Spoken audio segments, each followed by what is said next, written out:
आज लाल किले पर इन लोगों ने, मुट्ठी भर लोगों ने तिरंगे को शर्मसार कर दिया पूरी दुनिया के सामने।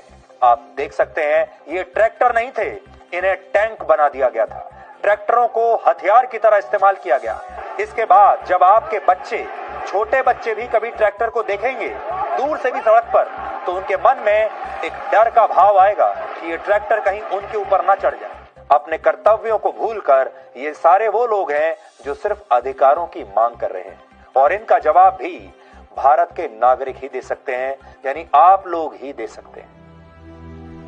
तिरंगे के 3 रंग, केसरिया रंग में भरी शक्ति और साहस, सफेद रंग में लिपटी शांति और सच्चाई, हरे रंग में समाई इस मिट्टी की जरखेजी, प्रगति और अच्छाई, और बीच में कर्तव्य सिखाता अशोक चक्र। यह महज एक ध्वज नहीं, जीने का तरीका है। चाहकर भी कोई इसका अपमान नहीं कर सकता। इस तिरंगे को के लिए इनमें से ना जाने कितने लोगों के बेटे बेटियां शहीद हुए हैं, जिनकी लाशें हर महीने किसी न किसी गांव में इसी तिरंगे में लिपट कर आती रही हैं। जीने की वजह से लेकर इस पर मर मिटने के लिए तैयार ये लोग भला इसका अपमान कैसे कर सकते हैं? इन लोगों की आंखों में यह चमक इसी तिरंगे ने तो भरी है। इसी के असूलों की हिफाजत करते ये लोग आज यहां तक पहुंचे हैं। असल में ये लड़ाई शुरू ही इन असूलों की वजह से हुई। दुनिया का सबसे बड़ा लोकतंत्र भारत, जिसके गणतंत्र दिवस पर ये किसान अपने हकों की लड़ाई में शांतमयी परेड निकाल रहे हैं। 65 दिनों से दिल्ली की सड़कों पर लाखों की गिनती में बैठे ये किसान। इतने दिनों से ना तो कोई खराबी हुई और ना ही कोई तोड़फोड़, बल्कि आसपास के लोगों और बेजुबान जानवरों का पेट भी इन्हीं लोगों ने भरा।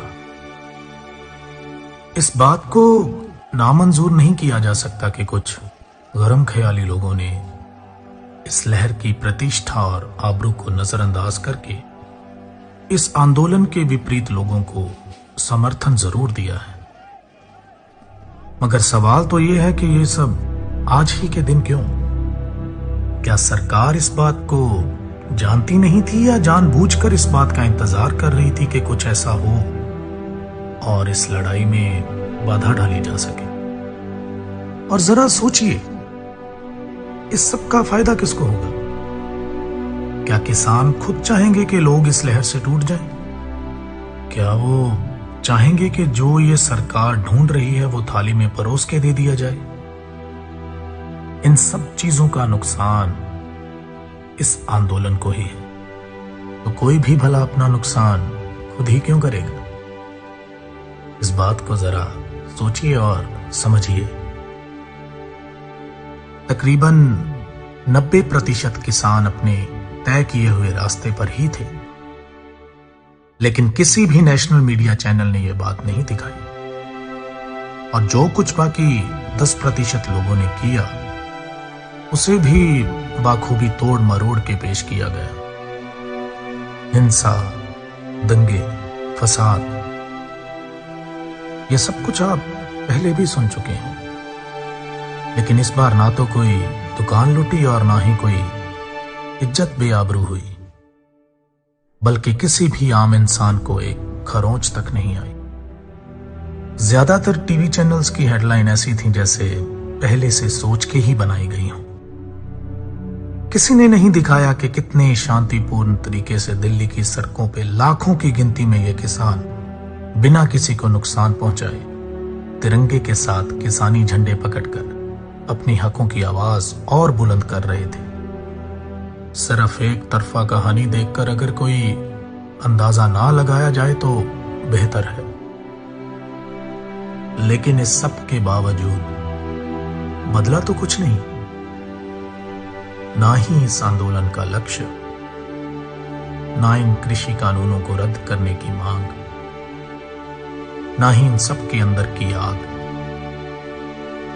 और इस बात को जरा धर्म और राजनीति से ऊपर उठकर सोचिएगा, कहीं आप तो नहीं बदल गए।